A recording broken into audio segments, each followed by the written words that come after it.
രാഷ്ട്രപതിയുടെ റഫറൻസിനെതിരെ സുപ്രീം കോടതിയിൽ കേരളത്തിന്റെ വാദം ഇന്ന്. കേരളത്തിനായി മുതിർന്ന അഭിഭാഷകൻ കെ വേണുഗോപാൽ വാദിക്കും. റഫറൻസിന് പിന്നിൽ കേന്ദ്രത്തിന്റെ ഇടപെടൽ എന്നാണ് സുപ്രീം കോടതിയിൽ കേരളം നേരത്തെ നിലപാട് വ്യക്തമാക്കിയത്. അബ്ദുൾ റഷീദ്, ഇപ്പോൾ നമുക്കറിയാം ഗവർണർക്കും രാഷ്ട്രപതിക്കും സമയപരിധി നിശ്ചയിക്കുക എന്നുള്ളതായിരിക്കും കേരളം ഈ ഒരു കേസിൽ മുന്നോട്ട് വെക്കുന്ന ഏറ്റവും പ്രധാനപ്പെട്ട വാദം. അതുതന്നെയാണ് പല കാര്യങ്ങളിലും കേരളത്തിന്റെ മുന്നോട്ടുള്ള വികസനത്തിന് തടസ്സമായി നിന്നിട്ടുള്ളതും. അപ്പോൾ ആ വാദത്തെ മുന്നിൽ നിർത്തിയായിരിക്കും കേരളം ഇപ്പോൾ കോടതിയെ സമീപിക്കുക, അല്ലേ?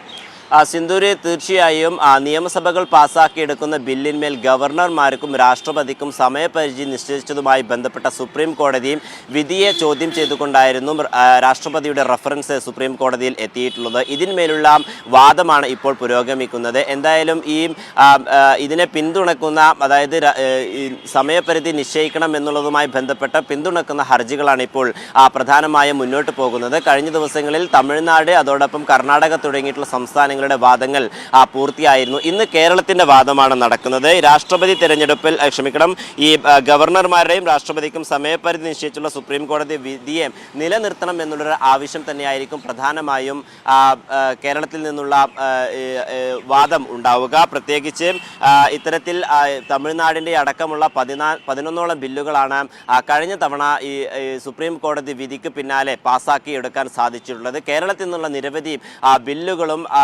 ഇത്തരത്തിൽ ഗവർണറുടെയും അതോടൊപ്പം രാഷ്ട്രപതിയുടെയും റഫറൻസിന് വേണ്ടിയും ഇപ്പോഴും നിലനിൽക്കുകയാണ്. എന്തായാലും ഈ ഒരു പശ്ചാത്തലത്തിലാണ് ഇപ്പോൾ കേരളം കൂടി ഈ വാദത്തിലേക്ക് മുന്നോട്ട് വരികയും ചെയ്തിട്ടുള്ളത്. കേരളത്തിന് ശേഷം മറ്റു സംസ്ഥാനങ്ങളുടെ വാദം കൂടി ഇന്ന് പൂർത്തിയാവുകയും ചെയ്യും എന്നുള്ളതാണ് വ്യക്തമാവുന്നത്. അതായത് ഈ ഒരു കോടതിയുടെ വിധി, ഈ വാദം കേട്ടതിന് ശേഷമുള്ള കോടതിയുടെ ഇടപെടൽ, നിരീക്ഷണം, അത് നമ്മുടെ ദേശീയ രാഷ്ട്രീയത്തിൽ മാത്രമല്ല സംസ്ഥാന രാഷ്ട്രീയത്തിലും വളരെയധികം പ്രാധാന്യമുള്ള ഒന്നതായി മാറും, അല്ലേ?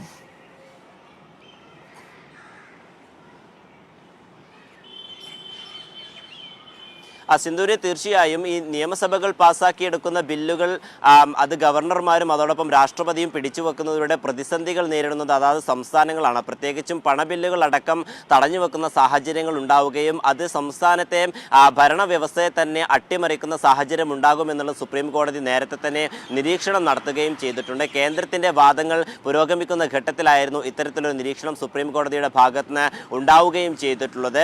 പ്രത്യേകിച്ചും ഇത്തരത്തിൽ ബില്ലുകൾ തടഞ്ഞു വെക്കുന്നത് അത് അനുവദിക്കാനാകില്ല എന്നുള്ളൊരു നിലപാട് കൂടി നേരത്തെ സുപ്രീം കോടതി വ്യക്തമാക്കുകയും ചെയ്തിട്ടുണ്ട്. ഈ ഒരു പശ്ചാത്തലത്തിലാണ് കേരളത്തിൻ്റെതടക്കം നിരവധി സംസ്ഥാനങ്ങളുടെ ബില്ലുകൾ ഇപ്പോൾ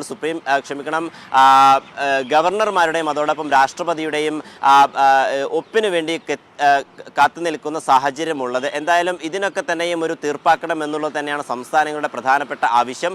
കൃത്യമായി 6 മാസവും അതോടൊപ്പം 3 മാസവും പരിധി നിശ്ചയിച്ചുകൊണ്ട് ഇത്തരത്തിൽ സുപ്രീം കോടതി ഉത്തരവിറക്കണമെന്ന് തന്നെയായിരിക്കും കേരളം ഇന്ന് പ്രധാനമായും ഉന്നയിക്കുന്ന വാദം.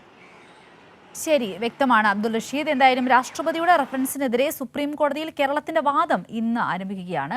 കേരളത്തിനായി മുതിർന്ന അഭിഭാഷകൻ കെ വേണുഗോപാലാണ് വാദിക്കുന്നത്. അബ്ദുൾ റഷീദ് പറഞ്ഞ പോലെ തന്നെ ഇവിടെ ഈ കോടതിയുടെ ഇടപെടൽ, ഈ വാദം കേട്ടതിന് ശേഷമുള്ള കോടതിയുടെ ഇടപെടൽ കേരളത്തിനും മറ്റ് സംസ്ഥാനങ്ങൾക്കും വളരെ അനിവാര്യമായ ഒന്നാണ് എന്ന കാര്യത്തിൽ സംശയമില്ല. അബ്ദുൾ റഷീദാണ് വിശദാംശങ്ങൾ നൽകിയത്.